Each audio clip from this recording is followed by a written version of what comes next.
بسم اللہ الرحمن الرحیم۔ شروع اللہ کے نام سے جو بڑا مہربان نہایت رحم والا ہے۔ دوستو السلام علیکم ورحمۃ اللہ وبرکاتہ۔ جب کوئی اپنا مقدمہ اللہ کے آگے رکھ دیتا ہے تو پھر اس کا بدلہ اللہ لیتا ہے، کیونکہ اللہ سے بہتر انصاف کرنے والا اور کوئی نہیں ہے۔ اگر عورت چاہتی ہے کہ اس کا شوہر فرشتے جیسا ہو تو پہلے گھر کو جنت جیسا بنا دے، فرشتے جہنم میں نہیں آتے۔ اور اگر مرد چاہتا ہے کہ اس کو بیوی حور جیسے ملے تو پہلے خود کو نیک انسان بنا دے، کیونکہ حور شیطان کو نہیں ملتی۔ غوث کسے کہتے ہیں؟ غوثیت بزرگی کا ایک خاص درجہ ہے۔ لفظ غوث کے لغوی معنی ہے فریاد رس، یعنی فریاد کو پہنچنے والا۔ چونکہ حضرت شیخ عبد القادر جیلانی غریبوں، بے کسوں اور حاجت مندوں کے مددگار ہیں، اسی لیے آپ رحمت اللہ تعالیٰ علیہ کو غوث اعظم کے خطاب سے سرفراز کیا گیا، اور بعض عقیدت مند آپ کو پیران پیر دستگیر کے لقب سے بھی یاد کرتے ہیں۔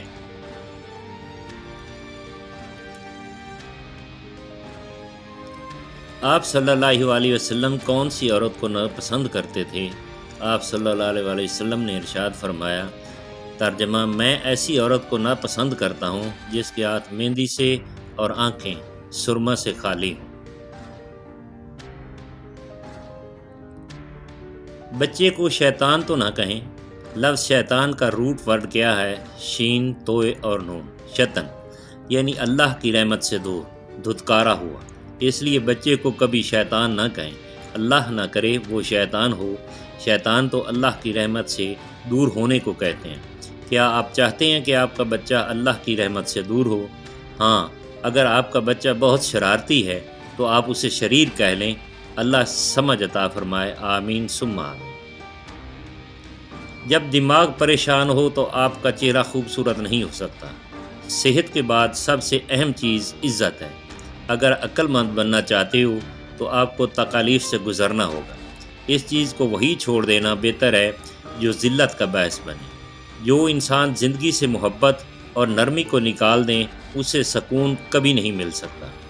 ایک سمجھدار شخص اپنی مرضی کے بغیر کچھ نہیں کرتا۔ انسان دو چیزوں کے لیے پیدا ہوا ہے، سوچنے کے لیے اور عمل کرنے کے لیے۔ جو شخص اچھے طریقے سے حکم دیتا ہے اس نے ماضی میں ضرور دوسروں کی اطاعت کی ہوگی۔ 100 بار انکار ایک جھوٹی ہاں سے بہتر ہے۔ اگر آپ پڑھنا جانتے ہیں تو آپ دیکھیں گے کہ ہر شخص ایک کتاب ہے۔ نبی کریم صلی اللہ علیہ وسلم نے فرمایا، بہترین اخلاق یہ ہے کہ جو تم سے تعلق توڑے تم اس سے جوڑو، جو تمہیں محروم کرے اس کو عطا کرو، اور جو تم پر ظلم کرے اسے معاف کر دو۔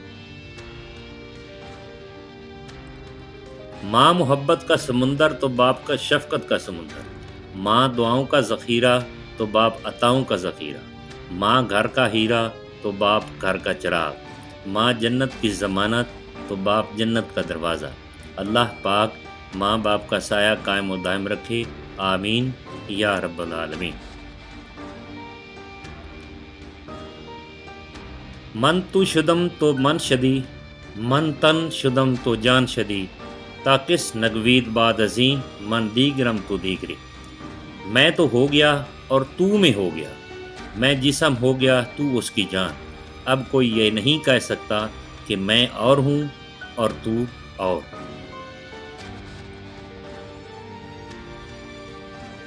اگر خوشی چاہتے ہو تو وقت پر عبادت کرو، اگر چہرے کو پر رونق بنانا چاہتے ہو تو تہجد کی نماز پڑھو، اگر سکون چاہتے ہو تو قرآن پڑھو، اگر صحت چاہتے ہو تو روزہ رکھو، اگر مصیبتوں کا حل چاہتے ہو تو استغفار کرو، اگر برکت چاہتے ہو تو درود شریف پڑھو، اگر مشکلات ختم کرنا چاہتے ہو تو لا حول ولا قوت الا باللہ پڑھو، اگر غموں سے نجات چاہتے ہو تو دعا مانگو، اگر بغیر تھکاوٹ میں نیکیاں چاہتے ہو تو آگے شیئر ضرور کرو، سمجھو تمہارے اور تمہارے والدین کے لیے صدقہ ہے۔ مت بھول اپنی موت کو، خدا کو، دوسرے کے قرض کو، اپنے وعدے کو، ماں باپ کی نصیحت کو، زندگی کے صحیح مقصد کو، عزیز و اقارب کو اور صلہ رحمی کو۔ نبی کریم صلی اللہ علیہ وآلہ وسلم نے فرمایا کہ اللہ عز و جل میری امت میں سے 10 طرح کے افراد پر قیامت کے دن اظہار ناراضگی فرمائے گا اور ان کو جہنم میں ڈال دینے کا حکم فرمائے گا، اور ان کے جو چہرے ہوں گے بغیر گوشت کے ہوں گے۔ عرض کیا گیا یا رسول اللہ وہ کون سے 10 لوگ ہوں گے؟ تو آپ نے فرمایا نمبر 1 بوڑھا زانی، نمبر 2 گمراہ پیشوا، نمبر 3 شراب کا عادی، نمبر 4 والدین کا نافرمان، نمبر 5 چغل خور، نمبر 6 جھوٹا گواہ، نمبر 7 زکوٰۃ نہ ادا کرنے والا، نمبر 8 سود خور، نمبر 9 ظالم، اور نمبر 10 نمازوں کو چھوڑ دینے والا۔ ہماری مائیں جب بوڑھی ہو جاتی ہیں تو ان کے جوڑ کیوں درد کرتے ہیں؟ ایک تحقیق کے مطابق جب عورت حاملہ ہوتی ہے تو بچے کے ناف سے ایک نالی ماں کے جسم کے ساتھ جوڑ دی جاتی ہے جس سے وہ اپنی خوراک لیتا ہے۔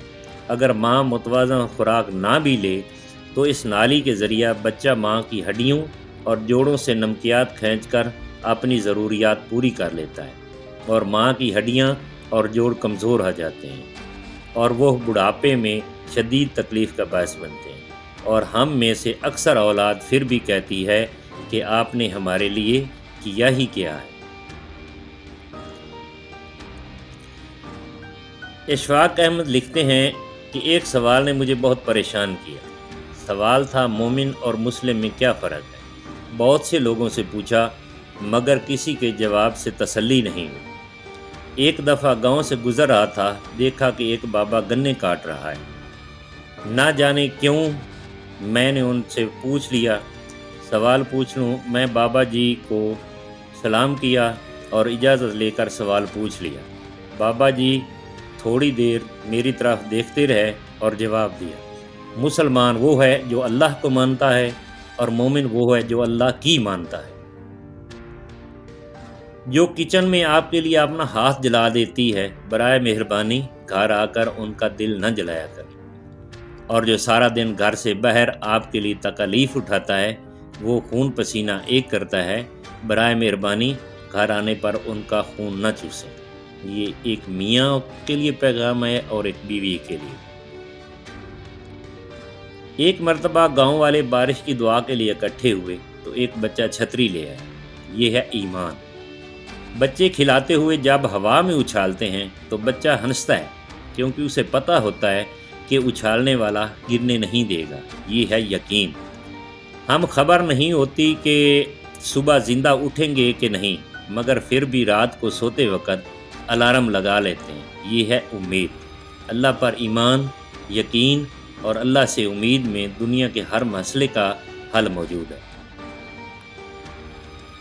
دعا اپنے لیے مانگنا عبادت ہے اور دوسروں کے لیے مانگنا خدمت۔ عبادت سے جنت ملتی ہے اور خدمت سے خدا ملتا ہے۔ اپنوں سے منافقت کرنے والوں کو میں نے ہمیشہ غیروں کے پاؤں میں گرتے دیکھا ہے۔ انصاف کرو ورنہ یاد رکھنا، حضرت صالح کی اونٹنی کے قاتل صرف 4 لوگ تھے، مگر غرق پوری قوم ہو گئی کیونکہ باقیوں کا جرم خاموش رہنا تھا۔ حضرت علی۔ تعلق برقرار رکھنا ہو تو اچھائی بیان کرتے رہو، تعلق اگر ختم کرنا ہو تو سچائی بیان کر دو۔ رہنما کی ضرورت نہیں ہے، بلکہ اب آپ نے خود اٹھنا ہوگا۔ ہمت جمع کر کے خود کو خود ہی سنبھالنا ہوگا۔ ہر دفعہ محسن نہیں آیا کرتے، اپنا رہنما، اپنا محسن خود بننا سیکھو۔ حضرت محمد صلی اللہ علیہ وآلہ وسلم کی دعا، بسم اللہ الرحمن الرحیم، ربنا آتنا فی الدنیا حسنۃ وفی الآخرۃ حسنۃ وقنا عذاب النار۔ پروردگار ہم کو دنیا میں بھی نعمت عطا فرما اور آخرت میں بھی نعمت بخشنا، اور دوزخ سے عذاب سے محفوظ رکھنا۔ رسول اللہ صلی اللہ علیہ وسلم کثرت سے یہ دعا مانگا کرتے تھے۔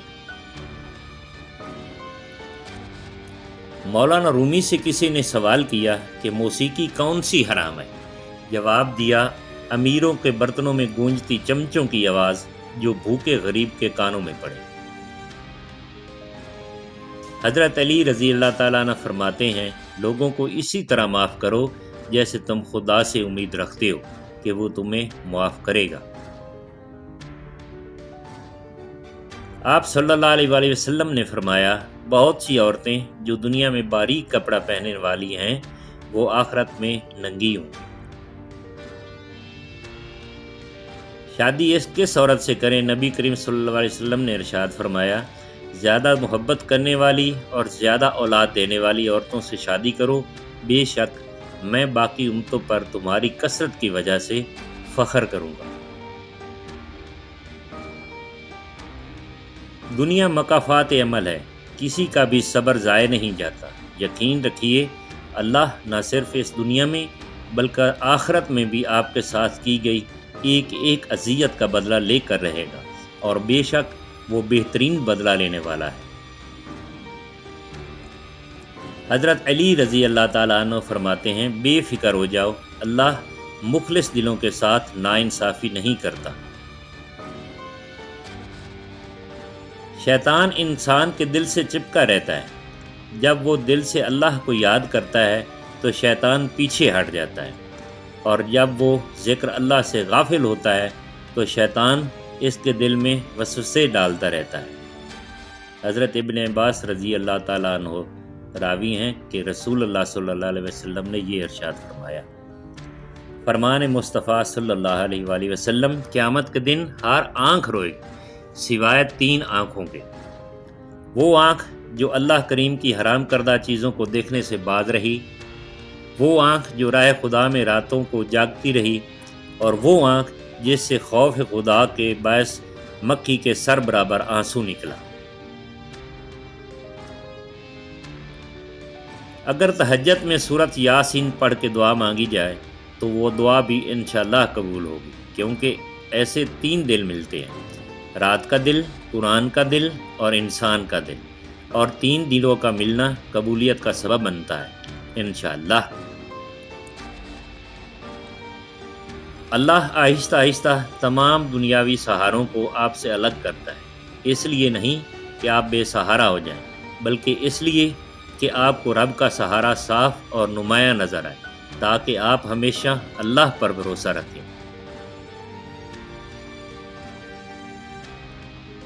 رسول اللہ صلی اللہ علیہ وآلہ وسلم نے ارشاد فرمایا، سنو، قیامت میں سب سے زیادہ فیض یاب میری شفاعت سے وہ شخص ہوگا جو سچے دل سے یا سچے جی سے لا الہ الا اللہ کہے گا۔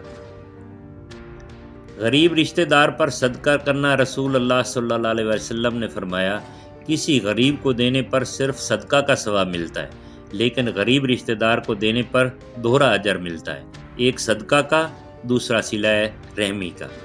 دوستو، اگر یہ ویڈیو اچھی لگی ہے تو اسے لائک اور چینل کو سبسکرائب ضرور کر دینا۔ تھینکس، فی امان اللہ۔